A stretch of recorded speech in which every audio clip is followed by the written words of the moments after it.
Every Friday, our tribe, our group, has a Zoom call, and we discuss the last week's market activities, and I go through what I think is important, and Trent goes through his, and Mark explains more about stock trading or swing trading.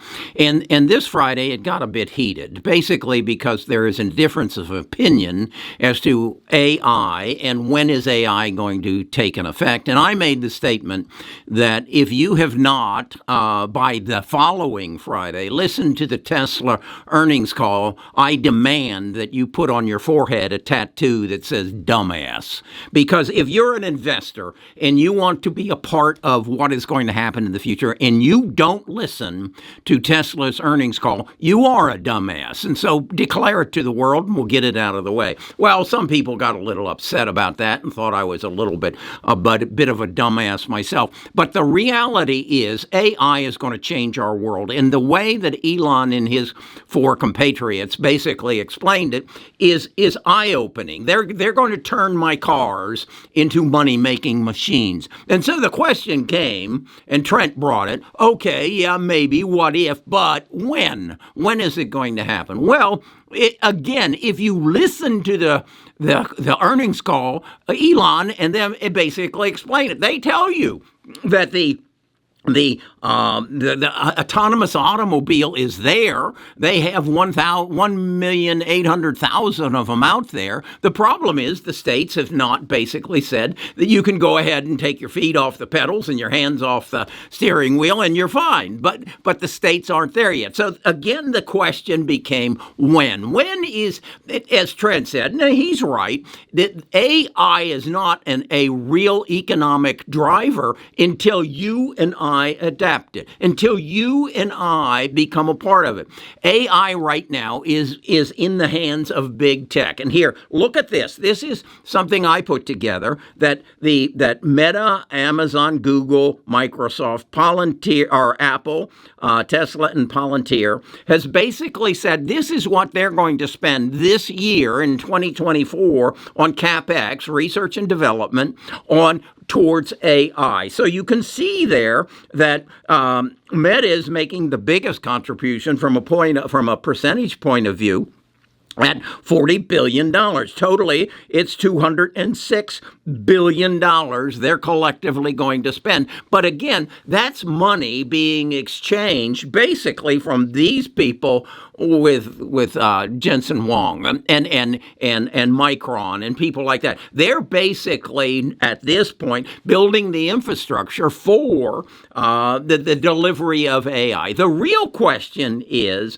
when do you and I get involved? When do we get rid of our gasoline cars, or at least one of them, and put a vehicle in our garage that can make money for us? Okay? That's an autonomous vehicle that when I go to sleep or when I'm not using it, it opens the garage door and it goes and it picks you up and takes you to the grocery store or to work or whatever, and you pay and I get part of it, and whoever the manufacturer or the Tesla or GM or whoever, they get part of it too. And they turn my car into a money-making machine. In fact, if you'll listen to Elon, he says even while it's in the garage not running, we're going to use the computer in it and lease it to Amazon Web Services so that we get paid for use of the compute. The compute. What the hell does that mean? Well, I got to thinking. I used to use one of these. This is a number 2 pencil, and I used to use it in grade school, and I would put numbers down, and then I would add them, and then put another down and subtract it. That's compute. That's compute. And then it changed, and I got a calculator, and I would put numbers in, and it would give me the answer. That's compute. And then I was always amazed when I would go into this office, and this lady would be there eating a sandwich, and then with her right hand, she would be pressing numbers and calculating, and then a white paper would come out the top, and she'd say, the answer is, that's compute. Okay. Well, now we have it so that we have a phone. It gives us answers. That's compute. It's processing in that phone or in that computer or in that laptop. That's compute. The reality is, though, we don't use it all the time. I use my computer roughly 8 hours a day. So why can't I lease the non-used compute power in my computer to Amazon Web Services or to Azure or whomever? Why can't I do that? Well, I am not attached to a network that would allow that to happen. That's in my future. We talk about how are we going to get people off of government welfare? We're going to turn them into money-making machines by using their car as a taxi service when they're not by using their computer while they're not using it. That's how the world's going to change. And if I recognize that, I then can learn who to invest in to make money. Now, as Trent said to me, yeah, but when is that going to happen? What is going to demand that I get involved in AI? When my refrigerator will not place an order for yogurt when I'm down on yogurt. When my pantry will not make a order with Publix for noodles when I'm running out of noodles. When my toaster does not recognize the difference between a bagel, a piece of bread, or a waffle. When I say, damn it, I want my toaster to respond to what's in there and toast it to my taste. And I'm not happy with this toaster that won't do that, so I'm going to go get a new one. I don't want to have to make the decisions of at what temperature do I cook something in my oven. I want my oven to make that decision, and then I don't want to have to turn it off. I want the oven to turn off when that stuff is done. That's AI in the future.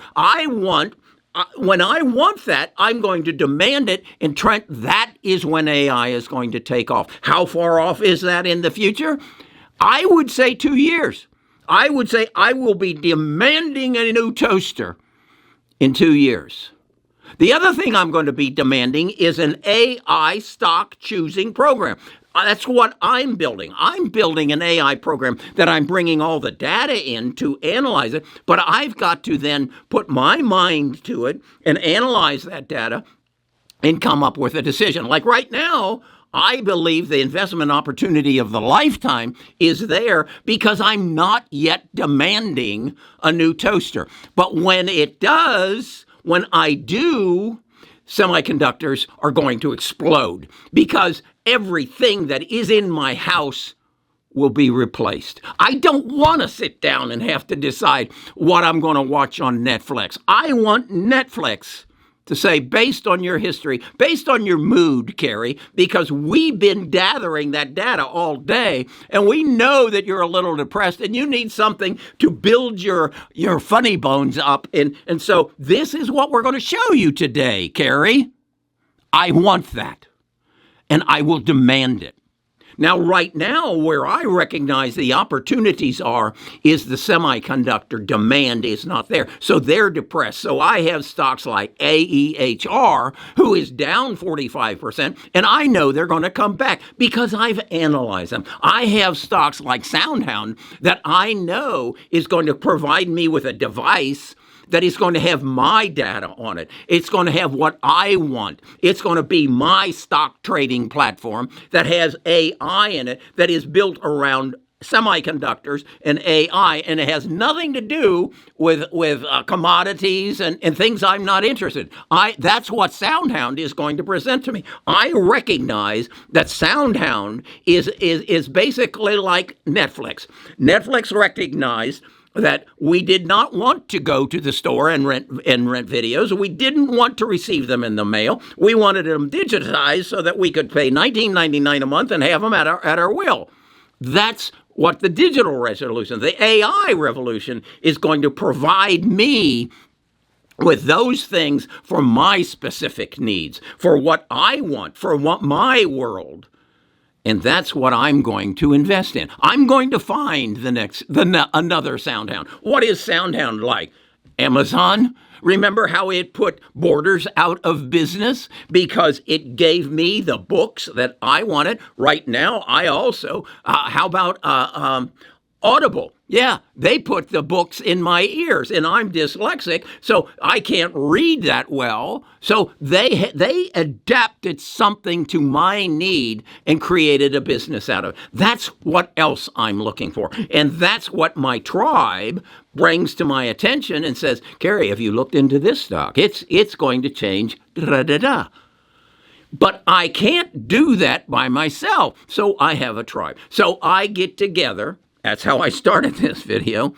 Every Friday, and for 2 hours, a group of us argue with each other and challenge each other and say, go to that cheat sheet, Kerry, and explain it. Now go back in what you've got hidden in there and how you analyze it and explain it to us. If you'll go find my stock talk from Friday, you'll understand what I mean. But be prepared if you show up at our stock talk next Friday and you haven't seen Tesla's or listened to Tesla's earnings report. Don't read the transcript. Listen to it. If you show up and you haven't listened, I expect you to have a tattoo on your forehead. Okay? I'm Kerry Grinkmeyer. I'm a retired financial advisor. I believe my world is changing. And I believe that I'm putting together a company that recognizes that change, recognizes the companies that are going to facilitate that change, and then also recognizes the depressed companies that are waiting in the wings because what they have to deliver is not in demand yet. Right now, if you were a part of the EV business, you're depressed. Your semiconductor service is depressed. But once I demand that toaster, Katie bar the door. AEHR is going from 4 to 40, or I think it's 14 to 140. You can bet on that. All right, I'll talk to you again tomorrow. And oh, by the way, if you want to be a part of this movement, get on the bus.